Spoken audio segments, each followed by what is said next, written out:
Hello students, इस video में हम पढ़ेंगे introduction of exercise 3.1 of 12th maths NCERT part 2। Part 1 में हम बेसिक ऑफ मैट्रिसेस पढ़ चुके हैं, about order, about elements, matrix की डेफिनेशन। और इसमें हम पढ़ेंगे टाइप्स ऑफ मैट्रिसेस कि कितने टाइप्स की मैट्रिसेस होती हैं according to NCERT and according to CBSE syllabus. तो फर्स्ट टाइप है आपकी कॉलम मैट्रिक्स। कॉलम मैट्रिक्स क्या होती है? A matrix is said to be a column matrix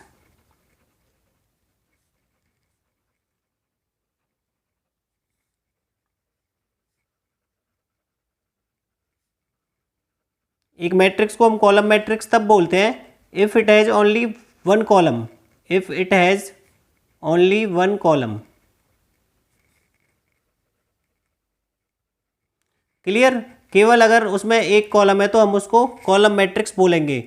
for example हम ले लेते हैं, सपोज आपकी ए मैट्रिक्स है 1 2, इसमें देखिए 2 रो है, एक कॉलम है। और एग्जांपल के लिए लेते हैं सपोज बी मैट्रिक्स 1 2 3 4, इसमें 4 रोज है बट कॉलम सिंगल ही है। दैट मीन्स कॉलम हमेशा 1 होगा, रो उसमें कितनी भी हो सकती हैं। क्लियर? इसको अब अगर हम जनरल फॉर्म में लिखना चाहें, सो इन जनरल जो आपकी कॉलम मैट्रिक्स होगी वो होगी A equals to I J into M cross N होता है तो एम क्रॉस 1 होगा, क्योंकि उसमें कॉलम हमेशा क्या रहेगा? 1 रहेगा। क्लियर? ऐसी मैट्रिक्स जिसमें केवल सिंगल कॉलम हो that is called column matrix. Next पे मूव ऑन करते हैं। नेक्स्ट है आपकी row matrix. As the name suggest, row matrix means जिसमें केवल आपकी सिंगल रो हो उसको बोलते हैं हम row matrix. So a matrix having only one row is called row matrix. और इसके लिए अगर हम एग्जांपल लिखें, सपोज मैंने लिखा ए इक्वस टू 1 2 3 4। अब आप यहाँ पे देखेंगे, यहाँ पे रो एक ही है और कॉलम 4 है, तो इसका ऑर्डर होगा 1 इंटू 4। और हम एग्जांपल लिख सकते हैं, सपोज बी मैट्रिक्स मैंने लिखा 1 2 केवल। सो आप देखेंगे इसमें रो एक है और कॉलम 2 हैं, तो इसका जो ऑर्डर है वो होगा 1/2। दैट मीन्स उसमें रो हमेशा 1 होगी। सो इन जनरल अगर हम लिखना चाहें रो मैट्रिक्स को, तो इन जनरल आपकी रो मैट्रिक्स होगी A equals to A I J 1 into N, क्योंकि उसमें हमेशा रो क्या होगी? 1, और कॉलम कितने भी हो सकते हैं। क्लियर? सो मूव ऑन करते हैं नेक्स्ट स्टेप पे। नेक्स्ट है आपकी रेक्टेंगुलर मैट्रिक्स। रेक्टेंगुलर मैट्रिक्स होती है आपकी ये matrix in which number of rows are not equals to the number of columns, जिसमें नंबर ऑफ रोज और नंबर ऑफ कॉलम्स इक्वल्स नहीं होते, means M is not equals to N. इसके लिए एग्जांपल देखते हैं। सपोज कोई ए मैट्रिक्स है आपकी 1 2 3 4 5 6। सो इसमें आप देखेंगे नंबर ऑफ रोज है 2 और नंबर ऑफ कॉलम्स है 3, सो 2/3। कोई और एग्जांपल देखते हैं, जैसे मैंने सिंपल लिखा 1 2 3, इसमें आप देखेंगे नंबर ऑफ रो 1 है बट नंबर ऑफ कॉलम 3 है। तो इन दोनों केसेज में number of rows are not equals to number of columns. तो इस टाइप की मैट्रिक्स जिसमें नंबर ऑफ रोज और कॉलम इक्वल नहीं होते उसको बोलते हैं हम रेक्टेंगुलर मैट्रिक्स। और अगर इसकी जनरल फॉर्म लिखना चाहें तो इसकी जनरल फॉर्म होती है A equals to A I J M cross N where M is not equals to N. Clear? जहाँ पे नंबर ऑफ रोज और नंबर ऑफ कॉलम्स इक्वल ना हो उस टाइप की मैट्रिक्स को बोलते हैं हम रेक्टेंगुलर मैट्रिक्स। इसको आप रेक्टेंगल के हिसाब से याद रख सकते हैं। और इसके बाद नेक्स्ट आती है आपकी square matrix. So square matrix होती है matrix in which number of rows are equals to the number of columns, means number of rows और नंबर ऑफ कॉलम्स आपके उस मैट्रिक्स में इक्वल होते हैं। मीन्स 2 रो है तो 2 ही कॉलम होंगे, 1 रो है तो 1 ही कॉलम होगा। सो एग्जांपल लेते हैं, जैसे हम सिंगल 1 लिखते हैं तो इसका ऑर्डर है 1 क्रॉस 1। जैसे मैंने एक और लिखा 1 2 3 4, इसमें नंबर ऑफ रोज भी 2 है, नंबर ऑफ कॉलम भी 2 हैं। एक और एग्जांपल लेते हैं, जैसे मैंने लिखा 1 2 3 4 5 6 7 8 9, इसमें आप देखेंगे नंबर ऑफ रो भी 3 है और नंबर ऑफ कॉलम भी 3 है। तो इस टाइप की मैट्रिक्स जिसमें नंबर ऑफ रोज और नंबर ऑफ कॉलम्स इक्वल होते हैं उसको बोलते हैं हम स्क्वायर मैट्रिक्स। और इसमें हम ऑर्डर एम क्रॉस एन की बजाय, जबकि ऑर्डर दोनों सेम ही होते हैं, तो हम लिखते हैं ऑर्डर ऑफ एन। सो हम लिखेंगे, जैसे ए मैट्रिक्स है तो हम लिखेंगे A is square matrix of order 1। 1 cross 1 लिखने की जरूरत नहीं क्योंकि ये स्क्वायर मैट्रिक्स है। दैट मीन्स ऑर्डर 1 का मतलब हुआ 1/1 की है वो। सिमिलरली बी जैसे यहाँ पे मैट्रिक्स 2/2 की है तो इसको हम लिखेंगे B square matrix of order 2, ना कि 2/2। ऐसे ही C is a square matrix of order 3। Clear? तो स्क्वायर मैट्रिक्स में हम ऑर्डर डायरेक्ट वन डिजिट से शो कर सकते हैं, हमको रो इनटू कॉलम शो करके दिखाने की जरूरत नहीं पड़ती, क्योंकि उसमें नंबर ऑफ रोज और नंबर ऑफ कॉलम्स इक्वल ही होते हैं। सो अगर हम इन जनरल बात करते हैं तो इन जनरल अगर आप इसका डिनोट करोगे तो ये होता है A equals to A I J into M cross M. Clear? M cross M लिख सकते हैं आप यहाँ पे, या एन क्रॉस एन लिख सकते हैं, is a square matrix of order M.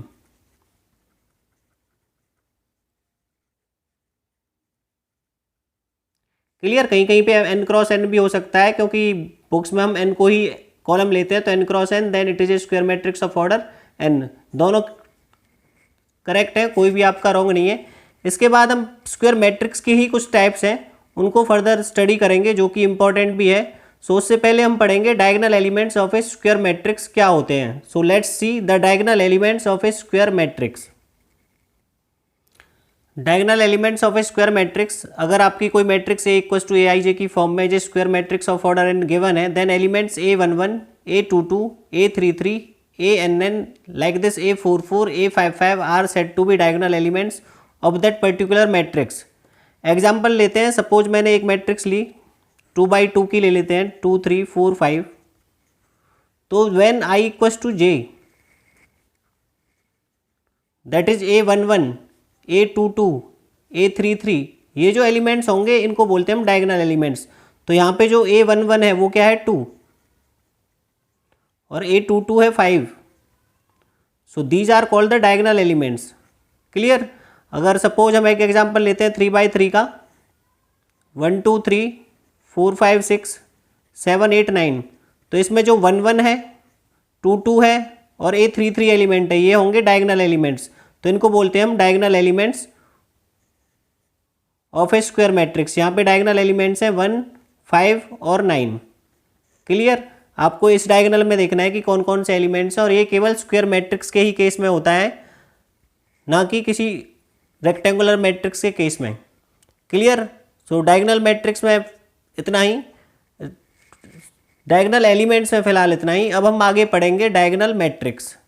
Okay, so let's see what is diagonal matrix. So ये टाइप्स ऑफ स्क्वायर मैट्रिसेस में ही आएगा डायगोनल मैट्रिक्स।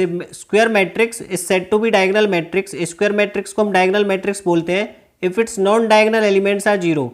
अगर उसके नॉन डायगोनल एलिमेंट्स जीरो होते हैं तो। मैंने अभी आपको इससे पहले बताया था डायगोनल एलिमेंट्स क्या होते हैं। तो डायगोनल एलिमेंट्स को छोड़ के जो एलिमेंट्स होते हैं वो सभी आपके नॉन डायगोनल एलिमेंट्स होंगे। एक एग्जाम्पल लेते हैं, जैसे ए इक्वस टू मैंने लिया -1 2 0 0, तो ये तो हुए आपके diagonal elements. Clear? When I equals to J, वो तो होते हैं diagonal elements.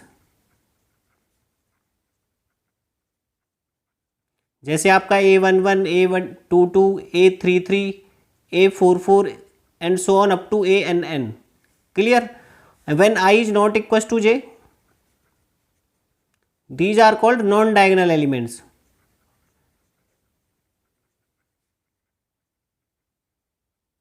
Clear? So diagonal matrix में क्या होगा, नॉन डायगोनल एलिमेंट्स जीरो होंगे, मींस डायगोनल वाले मैट्रिक्स एलिमेंट्स को छोड़ के बाकी सभी एलिमेंट्स आपके जीरो होंगे। और एक और एग्जांपल लेते हैं, जैसे हमने बी लिया 1 2 3 और इसके बाकी सभी एलिमेंट्स क्या होंगे, जीरो। ये आपकी 3x3 की स्क्वायर मैट्रिक्स है। इसके डायगोनल एलिमेंट्स की तो वैल्यू है, बट जो नॉन डायगोनल एलिमेंट्स हैं वो सभी जीरो हैं। इस टाइप की मैट्रिक्स को बोलते हैं हम डायगोनल मैट्रिक्स। क्लियर? और इसको हम एक और तरीके से डिनोट करते हैं। सपोज जैसे ए मैट्रिक्स थी, मैं इसको इस तरह से भी डिनोट कर सकता हूँ, डायगोनल -1 2। अगर आपको ऐसे कोई मैट्रिक्स लिखी हुई है इक्वस टू डायगोनल -1 2, आप उसको एक्सपेंडेड फॉर्म में इस तरह से लिखोगे। सिमिलरली बी मैट्रिक्स को मैं लिख सकता हूँ बी इक्वस टू डायगोनल 1 2 3। इसका मीनिंग है कि आपको डायगोनल एलिमेंट्स 1 2 3 दे रखे हैं, और ऑब्वियस सी बात होती है कि नॉन डायगोनल एलिमेंट्स जीरो होते हैं, तो आप इस तरह से उसकी मैट्रिक्स बनाएंगे अगर क्वेश्चन में इस फॉर्मेट में आपको दे रखा है तो अब आते हैं इसकी जनरल फॉर्म पे। अगर जनरल फॉर्म लिखें आप इसकी डायगोनल मैट्रिक्स की, सो आपका ए मैट्रिक्स इक्वस टू होगा AIJ not equals to 0 when I equals to J। जब I J के इक्वल है मीन्स डायगोनल एलिमेंट्स जीरो के इक्वल नहीं होंगे और A I J will be equal to 0 when I is not equal to J. Means उसके non diagonal elements वो क्या होंगे, 0 होंगे। क्लियर। सो मूव ऑन करते हैं नेक्स्ट टाइप ऑफ मैट्रिसेस पे। सो नेक्स्ट स्केलर मैट्रिक्स, जो कि स्क्वायर मैट्रिक्स का ही टाइप है और डायगोनल मैट्रिक्स ही होती है ये। तो स्केलर मैट्रिक्स की डेफिनेशन होती है डायगोनल मैट्रिक्स, मीन्स वो डायगोनल मैट्रिक्स होगी, डायगोनल होगी तो दैट मीन्स वो स्क्वायर भी होगी। A diagonal matrix is called scalar matrix if its diagonal elements are equal. एक डायगोनल मैट्रिक्स को हम स्केलर मैट्रिक्स बोलते हैं अगर उसके डायगोनल एलिमेंट्स इक्वल होते हैं तो। डायगोनल मैट्रिक्स में क्या था, डायगोनल एलिमेंट्स की वैल्यू कुछ भी हो सकती थी, बट यहाँ पे डायगोनल एलिमेंट्स की वैल्यू इक्वल होगी। जैसे हम एग्जांपल के लिए देते हैं, सपोज ए मैट्रिक्स ली मैंने, सपोज यहाँ पे लिया -2 और तो यहाँ पे भी -2 और बाकी एलिमेंट्स 0। क्लियर। ये 2×2 की मैट्रिक्स हो गई और ये डायगोनल मैट्रिक्स भी और ये स्केलर मैट्रिक्स भी है, क्योंकि स्केलर मैट्रिक्स में डायगोनल एलिमेंट्स की वैल्यू क्या होती है, इक्वल। इसी तरह से आप एक और एग्जाम्पल ले सकते हैं, सपोज मैंने 3×3 की एक मैट्रिक्स ली और डायगोनल एलिमेंट्स की वैल्यू सेम लिख दी 2 2 2। इस तरह से आप कुछ भी लिख सकते हैं और नॉन डायगोनल एलिमेंट्स क्या हो गए इसके, 0। क्लियर। तो स्केलर मैट्रिक्स में क्या होता है, जो उसके डायगोनल एलिमेंट्स होते हैं वो इक्वल होते हैं और नॉन डायगोनल एलिमेंट्स होते हैं वो 0 होते हैं। सो इसकी अगर जनरल फॉर्म की बात करें तो इसकी जनरल फॉर्म आप इस तरह से लिखोगे, A equals to A I J equals to K when I equals to J. जब आई जे के इक्वल होगा तो ए आई जे इक्वस टू के होगा। के मीन्स यहाँ पे के की वैल्यू 2 है, यहाँ पे के की वैल्यू -2 है, के प्लेस पे कोई भी स्केलर नंबर होगा। और A I J equals to 0 when I is not equals to J. जब आई जे के इक्वल नहीं है that means non diagonal elements वो सभी क्या होंगे, आपके 0 होंगे। Clear. So next move on करते हैं identity matrix. So identity matrix a square matrix in which diagonals are 1, जिसमें डायगोनल्स की वैल्यू 1 होती है एंड रेस्ट एलिमेंट्स आर 0 और बाकी सभी नॉन डायगोनल एलिमेंट्स उसके 0 होते हैं। तो ऐसी मैट्रिक्स को बोलते हैं हम आइडेंटिटी या यूनिट मैट्रिक्स भी इसको बोलते हैं हम। यूनिट मीन्स उसकी वैल्यू 1, तो ये होती है आइडेंटिटी मैट्रिक्स ऑफ ऑर्डर 1। इसको डिनोट करते हैं इस तरह से I1। ये है आइडेंटिटी मैट्रिक्स ऑफ ऑर्डर 2, तो I2। क्लियर। यहाँ पे आप देख सकते हैं डायगोनल एलिमेंट्स 1 है और नॉन डायगोनल एलिमेंट्स 0 हैं। सिमिलरली ये 3×3 या हम कह सकते हैं आइडेंटिटी मैट्रिक्स ऑफ ऑर्डर 3। इसमें आप देख सकते हैं कि जो डायगोनल एलिमेंट्स हैं वो 1 है और बाकी नॉन डायगोनल एलिमेंट्स क्या होंगे, 0 होंगे। सो यहाँ तक आपको क्लियर होगा। सो इससे आप कंक्लूजन निकाल सकते हैं कि a scalar matrix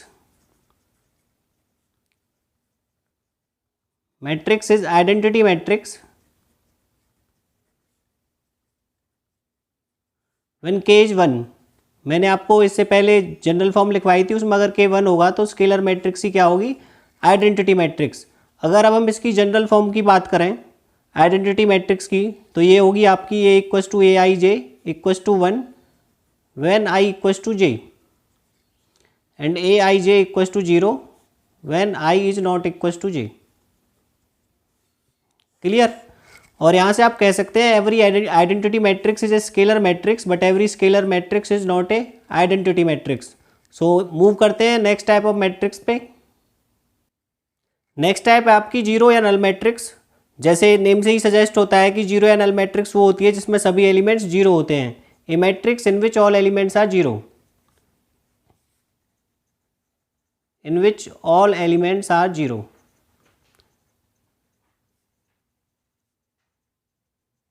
clear. So means अगर हम लिखें तो a इक्वस टू 0 मीन्स उसके एलिमेंट्स की जो वैल्यू होगी वो सभी की 0 होगी,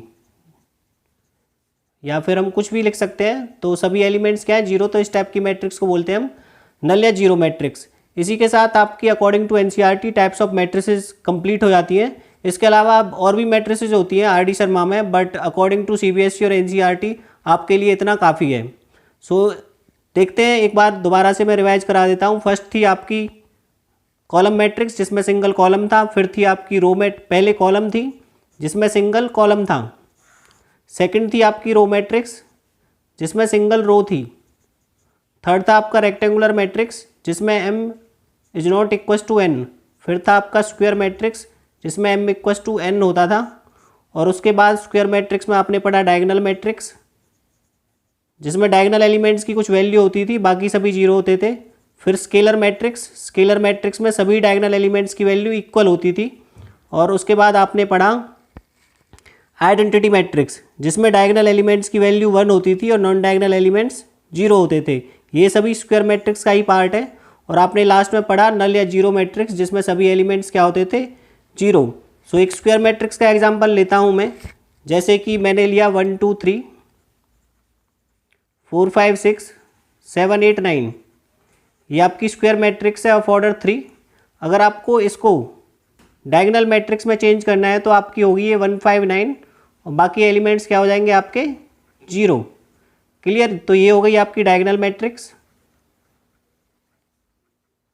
डायगोनल मैट्रिक्स से अगर आपको बनानी है स्केलर मैट्रिक्स, सो आप जो डायगोनल एलिमेंट्स हैं उनको सेम रखोगे और बाकी सभी 0। और अगर इससे ये हो गई आपकी स्केलर मैट्रिक्स, और स्केलर से अगर आपको बनानी है आइडेंटिटी, सो आप डायगोनल एलिमेंट्स की वैल्यू 1 रखेंगे, बाकी सभी क्या होंगे आपके 0। क्लियर। सो आपको ये लर्न करनी है और अपनी नोटबुक में राइट डाउन करनी है। इसके बाद एक छोटा सा कंसेप्ट आता है इक्वलिटी ऑफ मैट्रिसेस का। अब पढ़ते हैं इक्वलिटी ऑफ मैट्रिसेस की। दो मैट्रिक्स दे रखी है आपको, suppose A equals to A I J और B equals to B I J are said to be equal. ये कब इक्वल होंगी, इसके दो कंडीशंस होती है। First, they are of same order, उनका जो ऑर्डर है वो सेम होना चाहिए। अगर एक 2/3 की है तो सेकंड भी 2/3 ऑर्डर की होनी चाहिए। And second condition is each element of A is equals to corresponding element of B. A का हर एलिमेंट बी के हर करस्पॉन्डिंग एलिमेंट के इक्वल होना चाहिए। That is A I J equals to B I J for all I and J. That means A11 should be equals to B11, A12 should be equals to B12 and so on. Clear. So example लेते हैं equal matrix का एक। सो जैसे मैंने लिया 2 3 0 1 और 2 3 0 1, ये आपकी दो इक्वल मैट्रिक्स हैं बिकॉज यहाँ पे ऑर्डर सेम है 2/2 और ईच करस्पॉन्डिंग एलिमेंट सेम है। Clear. Each corresponding element means इसका 1 1 एलिमेंट इसके 1 1 एलिमेंट के इक्वल है, इसका 2 2 एलिमेंट इसके 2 2 एलिमेंट के इक्वल है। सारे एलिमेंट्स इक्वल होने चाहिए। अगर 2 या 3 इक्वल हैं तो उससे हम इक्वलिटी ऑफ मैट्रिसेस नहीं बोल सकते। अब इस पे बेस्ड क्वेश्चन कैसे आते हैं वो देख लेते हैं। आपके पास क्वेश्चन आएगा, suppose A matrix is x y z डब्ल्यू and B matrix is 1 2 3 4। Question will be like this, find values of x y z डब्ल्यू if A and B are equal matrices. तो आप क्या करेंगे, एक्स वाई जेड डब्ल्यू equals to कर देंगे 1 2 3 4 के, और यहाँ पे आप लिखेंगे equating corresponding elements, equating corresponding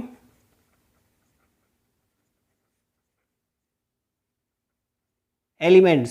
सो आप इसके 1 1 को इसके 1 1 से इक्वेट करोगे तो एक्स की वैल्यू क्या आएगी आपके पास 1। सिमिलरली वाई की वैल्यू 2, जेड की वैल्यू 3 एंड डब्ल्यू की वैल्यू 4। क्लियर। सो गाइस इस वीडियो में फिलहाल इतना ही। नेक्स्ट वीडियो में हम करेंगे एक्सरसाइज 3.1 के सम्स। सो आप चैनल को शेयर करें अपने दोस्तों के साथ और सब्सक्राइब करना ना भूलें। Thank you very much.